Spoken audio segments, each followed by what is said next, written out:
la evolución del pensamiento. En esta sección del canal Itenca, presentamos a los grandes maestros y autores clásicos de la creatividad, de la filosofía, de la espiritualidad, del nuevo pensamiento positivo, de la riqueza y la libertad financiera. Si te gusta este tipo de contenido, te animamos a suscribirte a nuestro canal. Todas las semanas compartimos nuevo contenido para ti. El hombre instintivo. Si trazamos la historia del hombre hacia el poco iluminado pasado, debemos llegar a un lugar en donde el hombre no se conocía conscientemente a sí mismo. Llegaríamos a un lugar en donde solo existía el hombre instintivo solamente, pues no había evolucionado a ser un hombre autoconsciente. Nada puede ser más aparente que un hombre, como ahora aparece, es resultado del crecimiento y el desenvolvimiento. Para poder desenvolverse, ha tenido que tener algo de que desembarazarse, y dado que es inteligente, debe haberse desenvuelto desde una causa inteligente. El hombre instintivo, entonces, significa que el algo interno, o vida, que no vemos pero que por supuesto está ahí. Podemos decir que la vida instintiva es Dios en el hombre, o la idea de Dios, trabajando a través del hombre. Pero si el hombre instintivo es una idea de Dios, ¿cómo es que no es perfecto? La respuesta es que es perfecto, pero tan pronto como su individualidad ha evolucionado debe ser dejado solo para descubrirse a sí mismo. Incluso Dios no podía hacer individualidad mecánica.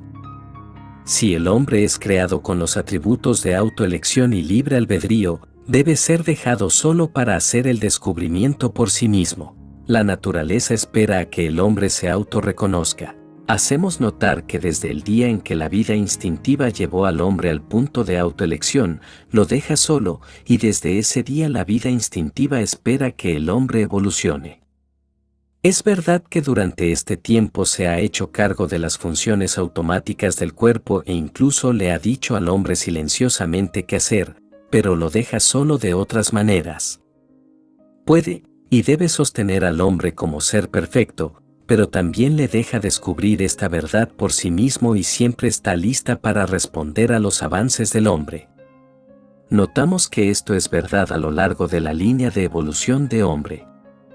Por ejemplo, considera el descubrimiento de las fuerzas de la naturaleza. Sabemos que siempre han existido, pero, en lo que concierne al hombre, solo existen para él después de que las ha descubierto y ha aprendido a usarlas. La electricidad era una realidad en el universo cuando Moisés llevó a los niños de Israel de la tierra de Egipto, pero ni Moisés ni ninguno de sus seguidores sabía nada de ella, así que no recibieron ningún beneficio de su uso. Esto es verdad en cualquiera y todas las leyes naturales, siempre han existido, y tan pronto como son entendidas pueden ser usadas. De esta manera, la vida instintiva espera que el hombre descubra las leyes naturales y su descubrimiento de sí mismo y su relación con el gran todo. Esto es evidentemente verdad para todas las fuerzas del mundo natural, que debemos esperar que sea cierto para esas fuerzas internas y más finas dentro del hombre. El desenvolvimiento de estas fuerzas a través del hombre es a lo que llamamos evolución. El primer gran descubrimiento. El primer gran descubrimiento que el hombre hizo fue que podía pensar. Este fue el día en que se elevó de la tierra y dijo, yo soy. Esto marcó el primer día de un logro personal, y desde ese día el hombre se convirtió en un individuo y en adelante tuvo que hacer todos los progresos solo. Cualquier evolución compulsoria se detuvo cuando el hombre se vuelve un individuo, y desde ese día tuvo que trabajar en su unión consciente con la naturaleza y sus fuerzas, pero no tuvo que trabajar solo, pues la vida instintiva ha estado siempre con él y nunca se aleja de él. La vida instintiva desea que el hombre exprese más y más sus propias posibilidades ilimitadas. El hombre está evolucionando de una base infinita, detrás de él está el gran desconocido, pero no lo gran no conocido, pues lo no conocido se convierte en conocido a través del hombre, y lo que es más, la vida instintiva debe terminar a través de él. La naturaleza debe trabajar a través del hombre para poder trabajar para él. Esto es así en toda la línea de tiempo de vida y esfuerzo. El primer gran descubrimiento del hombre fue que podía pensar, planear y ejecutar. Como resultado de este descubrimiento ha construido una gran civilización y todo lo que ésta conlleva. Ha controlado la electricidad en sus inventos, ha usado el vapor y lo ha llevado a hacer su voluntad. Ha echado a perder bosques, construido ciudades, hecho que el desierto florezca y ha mandado las líneas de su comercio alrededor del mundo. De hecho, ha hecho parecer que él posee la tierra, despierta el sentido interno. Pero con todos los poderes del hombre él aún siente una vaga sensación de algo más grandioso, algo que está más allá, una clase de sentido místico interno de cosas, una urgencia instintiva, un estar cegado frente a una gran luz. Sin importar todo su poder aparente, el hombre aún se ve infeliz, enfermo, solo y asustado. Las ciudades que ha construido se han vuelto polvo, las naciones que ha alimentado han caído en la ruina, una por una, y solo la historia le recuerda el cuento de sus hazañas. A pesar del poder aparente del hombre, él ha sufrido mucho, y la muerte ha ceñido su vida y trabajo con un tono de oscuridad y falta de certeza. La gran pregunta, ¿por qué? La gran pregunta, ¿por qué?, ha estado siempre en sus labios. Muy pocos ciertamente han sido capaces de contestar esta pregunta, y estos pocos han muerto, desatendidos, en la lucha por la existencia. El hombre ha luchado a lo largo del camino pedregoso con un corazón que pesa y pies que sangran solo para ser esperado por la tumba. El no sentirse realizado ha marcado todos sus caminos, y en su búsqueda ciega ha levantado las manos en angustia indecible, y sus llantos han surcado el aire suplicando aparentemente a una deidad sorda. ¿Por qué el sufrimiento, la pena, el pecado, la enfermedad, una vida de problemas, solo para ser recibidos al fin con una tumba siniestra y austera? ¿Por qué? ¿Por qué? ¿Por qué? El hombre solo ha buscado ser sabio tan solo para descubrir su tontería, ha buscado aprender solo para darse cuenta de su falta de sabiduría. ¿Por qué? ¿Por qué? ¿Por qué? Su lamento parece ir en aumento y hacia la nada. Pero caramba. De algún lado ha venido una respuesta vaga, algún sentido interno de las cosas, alguna presencia desconocida ha respondido y una voz calma, pequeña le ha dicho, hombre, conócete a ti mismo. El instinto del hombre ha hablado de nuevo y le ha dicho que busque más profundamente en su propia naturaleza, que busque profundo dentro de sí mismo para encontrar la respuesta a la vida. Ha llegado la hora en la evolución del hombre en que él puede entender esta voz y hacer lo que le piden. El descubrimiento más grande de todos los tiempos, la mente. La respuesta del hombre a esta voz instintiva interna le ha causado que comience la aventura más grande de su carrera, el descubrimiento de la mente. El descubrimiento de la habilidad del hombre para pensar se hace a un lado, pues es demasiado evidente para ser notado. Él puede pensar, pero ¿y qué con eso? Por supuesto, era una prueba de que él era, pero eso era todo. Él siempre fue capaz de pensar, esto simplemente le daba la habilidad de saber cuáles eran sus necesidades y el tratar de satisfacerlas. Esto es lo que siempre ha hecho. La habilidad de pensar parece ser una cuestión automática, venía con él e indudablemente que perecería cuando él muriera. El cerebro parecía ser el órgano del pensamiento, y por supuesto, cuando la muerte parara el cerebro, el pensamiento ya no operaría. Esto era autoevidente. Nuestro cerebro no piensa. Vino el día cuando un hombre sabio dijo que no es el cerebro el que piensa, pues si el cerebro, por sí mismo, pudiera pensar, entonces uno podría separarlo y éste permanecería pensando. No, el cerebro no puede pensar, y sin embargo, sin un cerebro el hombre no puede pensar. El cerebro no piensa, y sin embargo el hombre piensa que lo hace, así que detrás del cerebro debe haber un pensador. Pero ¿dónde está este pensador? No lo vemos. ¿Tenemos derecho a decir que hay un pensador cuando nunca nadie lo ha visto? Sí, pues podemos nombrar a una sola de las fuerzas de la naturaleza que podamos ver. No, y la sola evidencia que tenemos de su existencia es lo que ellas parecen hacer. tenemos la luz y el poder motor, así que tenemos derecho a suponer que hay una fuerza que llamamos electricidad. Esto es verdad a través de la línea, pues vemos efectos y no causas. No vemos al pensador. Pero regresemos al pensador, no lo vemos, pero la prueba de su realidad está en la evidencia de su trabajo. Sabemos que las piernas no caminan, pues, separadas del cuerpo, no nos pueden llevar muy lejos, y así sucede con todos los órganos del cuerpo. Hay un pensador y hacedor detrás del organismo que lo está usando para un propósito consciente, el cuerpo inconsciente sin el pensador. Este es un gran descubrimiento, pues significa que el cuerpo sin el pensador no se enfermaría ni sufriría, pues sin el pensador no habría movimiento del cuerpo. ¿Por qué entonces nos enfermamos? Esta pregunta no se responderá hasta que la forma de la enfermedad desaparezca de la faz de la tierra y se enumeren las cosas que una vez pensamos necesarias.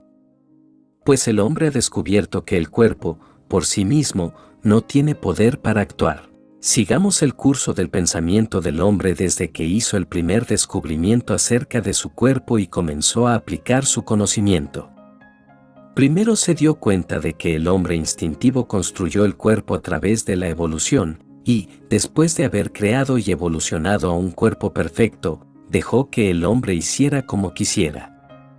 En un principio, el hombre ignoraba esto, pensando que el cuerpo operaba solo, pero pronto descubrió que no era el caso y comenzó a formular nuevas teorías acerca de sí mismo. Descubrió que mientras él podía conscientemente pensar y decidir, algo pasaba con sus pensamientos una vez que los había pensado. Iban a algún lado, pues pronto volvían a él como una remembranza. El hombre ahora había descubierto que podía pensar conscientemente y que este pensamiento volvería a él otra vez. Esto lo llevó a la conclusión de que la memoria es una cosa activa, una acción mental interna. Él dijo, la memoria es el lugar donde guardo todos mis pensamientos conscientes y es activa. Mi cuerpo no está consciente de la vida, pero mi pensamiento es consciente de mi cuerpo es operado por mi pensamiento, y también debe ser operado por mi memoria, dado que la memoria es activa. Pero, ya que la memoria es solo el resultado del pensamiento consciente, la memoria por sí misma es una operación inconsciente de lo que una vez fue el pensamiento consciente. El pensamiento consciente e inconsciente.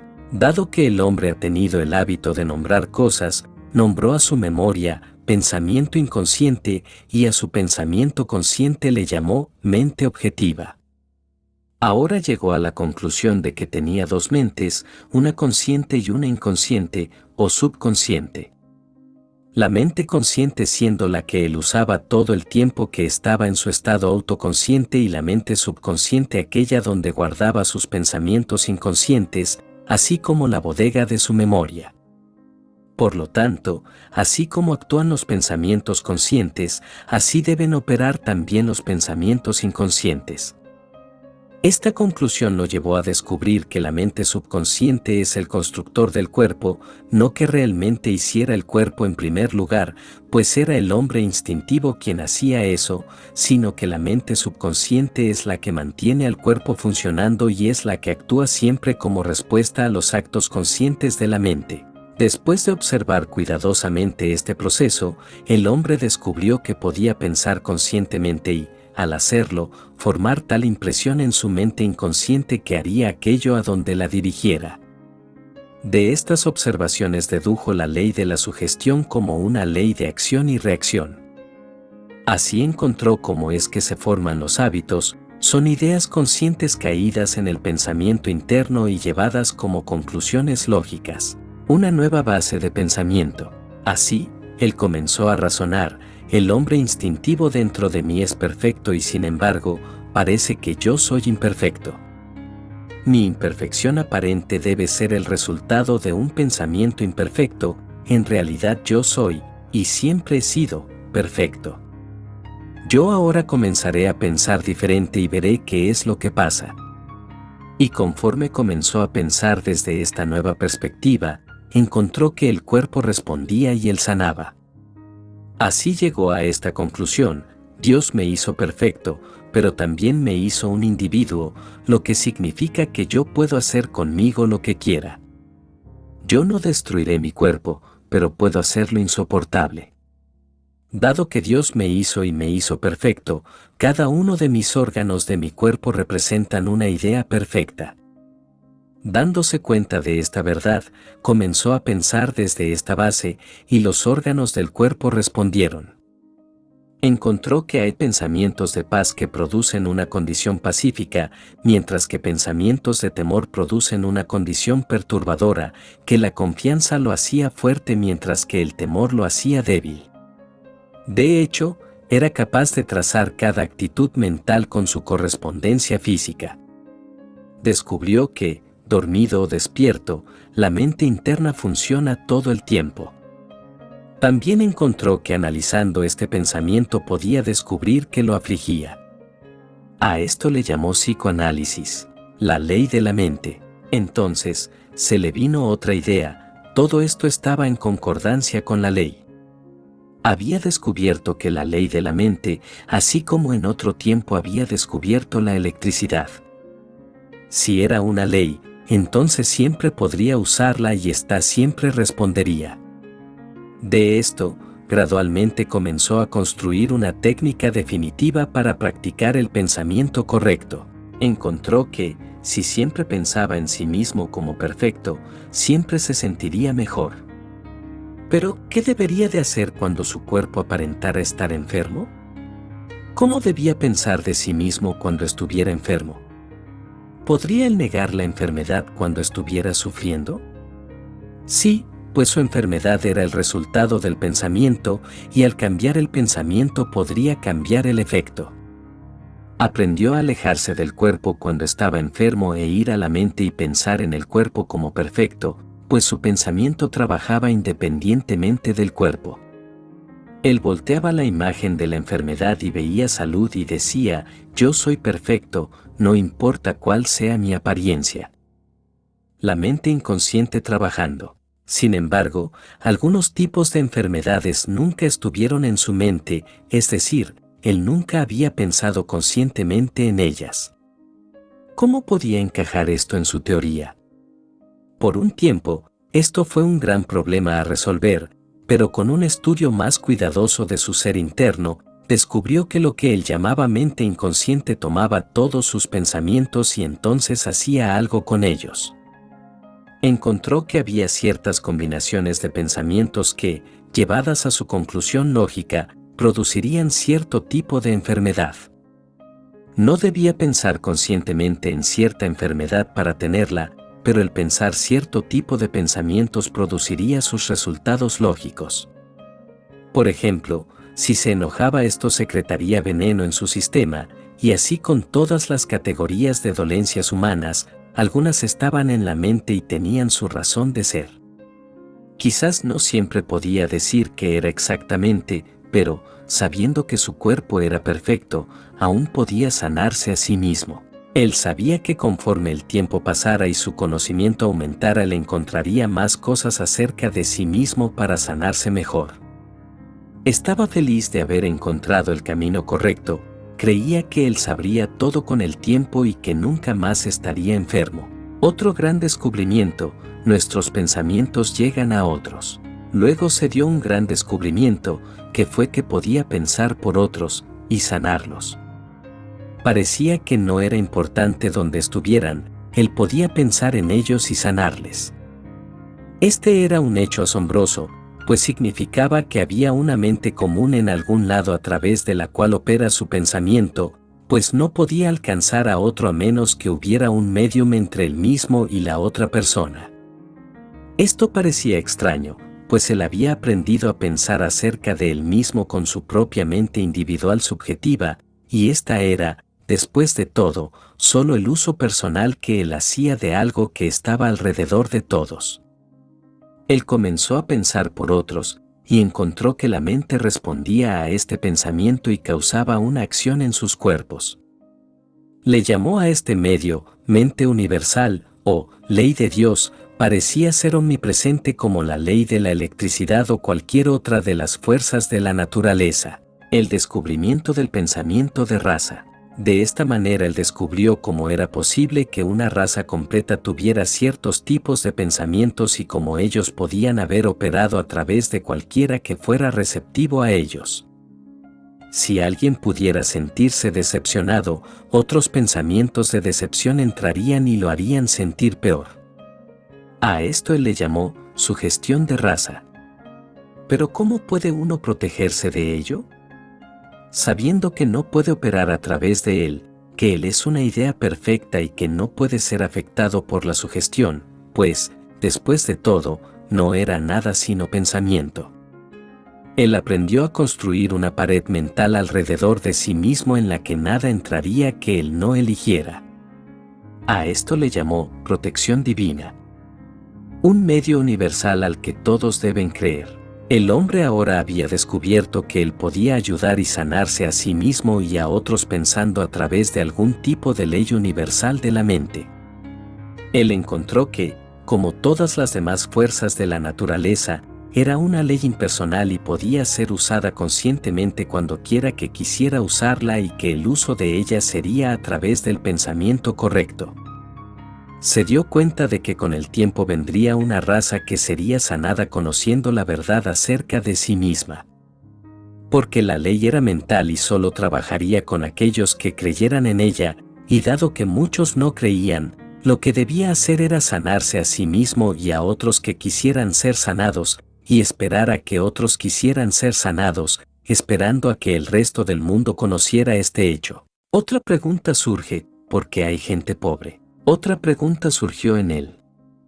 Si podía pensar algún tipo de medio universal de la mente y sanarse a sí mismo y otros, si esta mente podía producir tal efecto físico en el cuerpo, ¿por qué no podría producir el mismo tipo de efecto en condiciones y asuntos de la vida?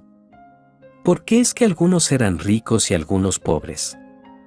¿Era esto el destino o era porque no había suficiente para todos? Si la mente una hacía cuerpos, ¿por qué no también creaba condiciones? Y si lo hacía, ¿por qué no le daba a todos lo mismo? ¿Por qué algunas personas son felices y prósperas, y otras infelices, débiles y pobres? ¿Podía estar también la respuesta en la mente? Podía ser que, así como el hombre había pensado en su enfermedad, y se enfermó, que hubiera pensado pobreza e hizo estas condiciones posibles desde su experiencia. Preguntas como estas y muchas otras se le ocurrieron a la mente del hombre y le hicieron buscar más profundamente en la naturaleza de las cosas. He visto que algunos tenían éxito y algunos fallaban, a pesar de que todo estaba ocurriendo en el mismo mundo y bajo las mismas condiciones comunes. Así que supo que debía ser algo en el hombre mismo, y no fuera de él, lo que hacía que esto fuera posible. Se dio cuenta de que las condiciones no se hacían a sí mismas. Todo en la vida del hombre era creado por él mismo. El hombre comienza a darse cuenta de que sus condiciones están controladas por su pensamiento. De esta manera el hombre se dio cuenta de que incluso sus asuntos estaban controlados a través del funcionamiento del pensamiento en la mente una. Descubrió que al cambiar su pensamiento podía rehacer sus asuntos, y con el pensamiento correcto podía traer a la vida nuevas condiciones. Pero, ¿habría suficiente para que todos se volvieran prósperos? Sí, pues la vida instintiva es ilimitada. Se da cuenta de que debe pensar correctamente. Así el hombre descubre que puede controlar sus asuntos mediante el pensamiento correcto. Él puede traer su experiencia de las cosas que desearía disfrutar si pensara correctamente, y dado que todo esto concuerda con la ley, lo puede hacer conscientemente, y la pobreza, infelicidad, y todo lo que va con ellas, serían borradas de la faz de la tierra. No las hubo intencionalmente, pero el hombre usó mal su poder. Ahora que él entendía, cambiaría toda su forma de pensar y consecuentemente sería feliz y tendría suficiente. No todos creían esto. Muchos decían que era una idea tonta, mientras que otros decían que era demasiado bueno para ser cierto. Sin embargo, pronto pudo probarse que quienquiera que creyera y cumpliera con la ley se daría cuenta de que así es. Si algunos no deseaban creer, estaba bien, habría muchos que sí, y las pruebas de sus vidas al paso del tiempo convencerían a los otros. De esta manera, eventualmente, todos serían salvados de condiciones insoportables. Lo que había que hacer era enseñar a los que creían la ley. Entonces, las lecciones que están a continuación tienen ese propósito. Enseñar a los que creen en la ley cómo utilizarla. Esta raza está formada de individuos, y el lugar para comenzar es la persona que cree en las posibilidades más grandes. Cada uno, por sí mismo, debe trabajar la ley para su propio beneficio. Está dentro del poder de cada hombre cambiar completamente su medio ambiente y sanar completamente su cuerpo. Ya sea que haga o no depende completamente de su propia convicción y determinación. La naturaleza tiende en el camino y siempre está dispuesta a servir, pero él es un individuo y nada debe forzársele.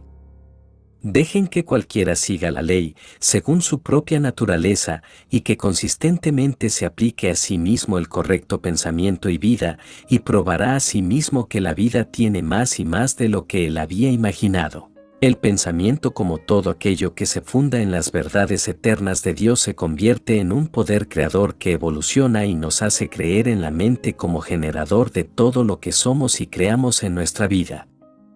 Para finalizar, las palabras de la mente se convierten en poesía. Oh, corazón cansado, cargado con el peso y cuidado de la tierra. Oh, pies, que tropiezan con el camino, sangrantes y descalzos. Oh, brazos extendidos, y manos alzadas en oración. Oh, espalda, que tan frecuentemente has sentido el látigo y la caña. Oh, vida, que lucha por liberarse del terrón. Aprende esto, no hay poder sin nada. Tú mismo debes responder a cada temor y aclarar cada duda. Con un poder divino, interno. Que tú mismo, sobre ti, debes regar. Y dar, tomar, dar a la vida que tú mismo debes vivir.